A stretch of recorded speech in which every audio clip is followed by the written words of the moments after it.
২৬শে মার্চ ঘরের মাঠে বিশ্বকাপ বাছাইয়ে ফিলিস্তিনের বিপক্ষে ম্যাচ হারায় বাফুফের সভাপতির সমালোচনা মাথা পেতে নিয়েছেন জাতীয় দলের কোচ হাভিয়ার ক্যাব্রেরা।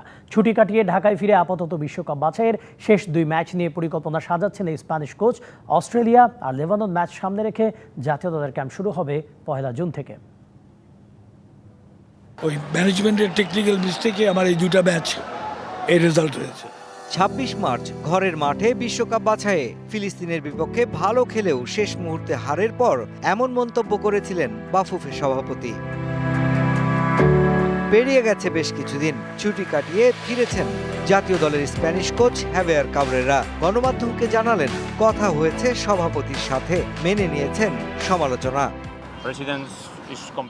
বাফুফের সভাপতি সমালোচনা করতেই পারেন, সে অধিকার তার আছে। দল নিয়ে তার সাথে আলোচনা হয়েছে, আমি তার সমালোচনা নিয়ে ভাবছি না, বরং সামনের ম্যাচগুলোই আমার ভাবার বিষয়।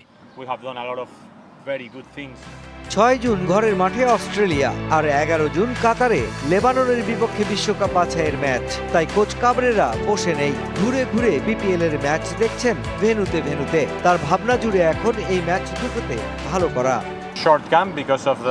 অস্ট্রেলিয়া অনেক শক্তিশালী দল, ঘরের মাঠে প্যালেস্টাইনের বিপক্ষে ভালো খেলেও হেরেছি আমরা। এখন বাকি ম্যাচ দুটোতে ভালো করতে চাই। বিপিএল চলছে, ফিড কাপেরও কিছু ম্যাচ বাকি, তাই ক্যাম্পটা দীর্ঘ করতে চাই না। দলে কিছু নতুন মুখের আশা করছি।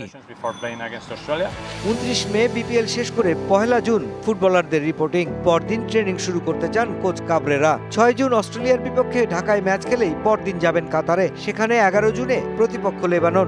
ইনজুরি কাটিয়ে এবার দলে ফিরছেন মিডফিল্ডার শেখ মুরসালিন আর defender Tarek Kazi. Mushfiqur Rahman, DBC news, Dhaka.